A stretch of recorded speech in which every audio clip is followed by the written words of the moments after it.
शुरू करते हैं आज का ये विश्लेषण। त्योहार चाहे कोई भी हो, हमेशा खुशियां, रौनक और ढेर सारी एनर्जी लेकर आते हैं। लेकिन क्या कभी ऐसा लगता है कि इन सब तैयारियों और भीड़भाड़ के बीच त्योहार की जो असल रूह है वो कहीं खोसी गई है? आज हम एक ऐसी ही कहानी, एक ऐसे ही सोर्स मटेरियल का एक्सप्लेनेशन लेकर आए हैं जो बकरी ईद के असल मायने समझाता है। ये सफ़र काफ़ी जज्बाती और आई ओपनिंग होने वाला है, क्योंकि बात यहाँ सिर्फ एक जश्न मनाने की नहीं, बल्कि असल में दिल को तैयार करने की है। यही आज के इस विश्लेषण का मेन थीम है, कुर्बानी के आगे की असल खुशी। तो यहाँ सबसे बड़ा सवाल दिमाग में ये आता है, बकरी ईद का आखिरी और असल मकसद आखिर है क्या? जब पूरी दुनिया में लोग इस दिन कुर्बानी करते हैं, तो क्या ये सिर्फ एक जानवर खरीदने और एक रस्म को निभाने का नाम है, या इसके पीछे कोई ऐसी गहराई है जिसे समझना सच में बहुत जरूरी है? सोर्स मटेरियल काफी साफ शब्दों में कहता है कि ये त्योहार सिर्फ एक सौदा नहीं है, बल्कि नीयत, मोहब्बत और रूहानियत का एक बहुत बड़ा टेस्ट है। और सच कहूं तो यही बात इस कहानी को इतना दिलचस्प बनाती है।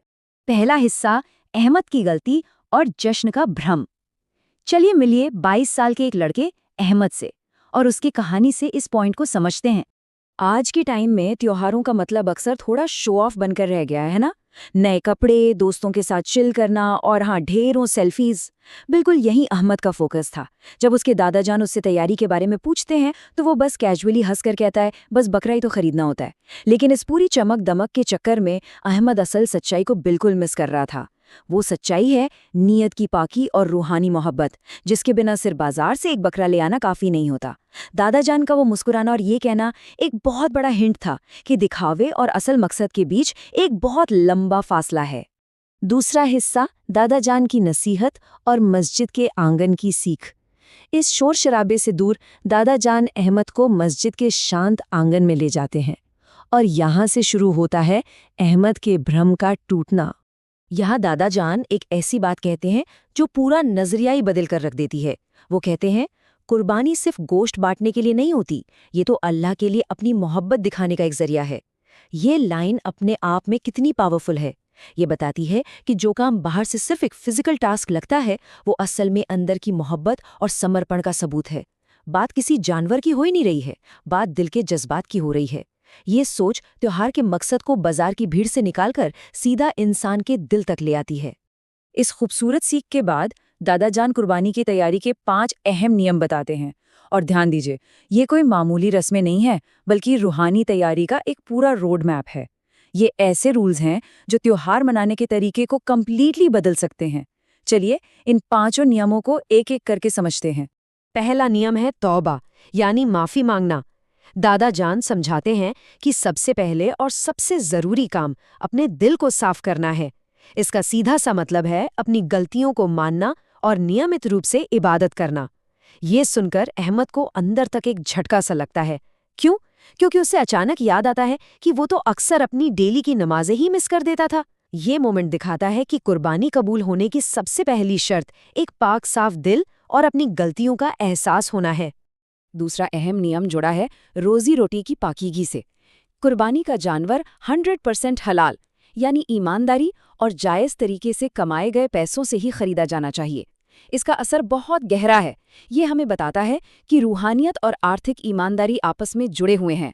अगर पैसा ही गलत तरीके से कमाया गया है तो उससे किए गए किसी भी नेक काम का आखिर क्या ही फायदा। पाकीज़ी सिर्फ दिल की नहीं, कमाई की भी होनी बहुत ज़रूरी है। तीसरा नियम हमें थोड़ा समाज की तरफ ले जाता है, गरीबों का ख्याल रखना। सोचकर देखिए, त्योहार का जश्न तब तक पूरा कैसे हो सकता है जब तक उसमें वो लोग शामिल ना हों जो आम दिनों में अच्छा खाना भी नहीं खा पाते। सिर्फ अपने बारे में सोचना, अपने नए कपड़ों और दावतों में लगे रहना ही काफी नहीं है। असल खुशी का मजा तो तब दुगना हो जाता है जब उसे जरूरतमंद लोगों के साथ बांटा जाए। ये पॉइंट काफी खूबसूरती से हाईलाइट करता है कि कैसे ये त्योहार समाज के हर तबके को एक साथ जोड़ने का काम करता है। चौथा नियम आज के इस डिजिटल एज में तो बिल्कुल स्पॉट ऑन है। तकब्बुर यानी अहंकार और सोशल मीडिया पर दिखावा करने से बचना।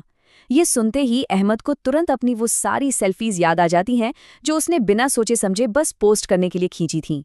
जब कोई भी नेक काम सिर्फ दूसरों को दिखाने या इंटरनेट पर लाइक्स पाने के लिए किया जाता है ना, तो उसकी रूहानी कीमत वहीं जीरो हो जाती है। ये हमें एक बहुत बड़ी सीख देता है कि सच्ची इबादत चुपचाप बिना किसी शोर शराबे के पूरी ईमानदारी से की जानी चाहिए। 5वां और आखिरी नियम एक खास सुन्नत पर अमल करने के बारे में है। जो लोग कुर्बानी कर रहे हैं उन्हें ज़िल-हिज्जा के पहले 10 दिनों में अपने बाल और नाखून काटने से परहेज करना चाहिए। अब जब अहमद ये सुनता है तो वो बिल्कुल हैरान रह जाता है। उसने ये बात पहले कभी कहीं सुनी ही नहीं थी।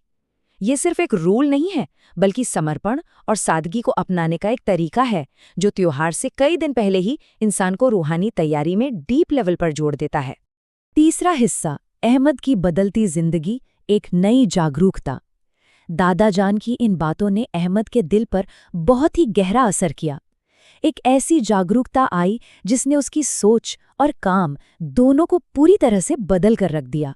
उस रात खामोशी और अकेलेपन में अहमद ने बिल्कुल अपने दिल से ये दुआ निकाली, या अल्लाह मुझे माफ़ कर दे, इस बार मेरी कुर्बानी सिर्फ तेरे लिए होगी। इन शब्दों में जो जज्बात और सच्चाई छिपी है वो किसी को भी इमोशनल कर सकती है। ये सिर्फ कुछ बोल नहीं है, ये एक घमंडी और अनजान नज़रिए का टूटना है और एक सच्चे दिल का जागना है। ये दर्शाता है कि असल त्योहार सच में तब शुरू होता है जब अंदर का भटकाव पूरी तरह से खत्म हो जाता है। अगले ही सुबह अहमद का एक बिल्कुल नया, एकदम बदला हुआ रूप सामने आता है। जहां पहले नमाजें छूट जाती थी और सिर्फ दिखावा होता था, वहीं अब वो मस्जिद में नमाज पढ़ता है, गरीब बच्चों को खाना खिलाता है और अपने माँ बाप की खिदमत करता है। उसने शो ऑफ करना बिल्कुल बंद कर दिया। और सच बताऊं, जब दादा जान ने अपने पोते को इन नेक कामों में लगे देखा तो उनकी आंखों में खुशी के आंसू आ गए। एक सच्ची सीख ने एक झटके में पूरी जिंदगी का रुख ही बदल दिया था। आखिरी हिस्सा, दिल की तैयारी, द अल्टीमेट टेक अवे।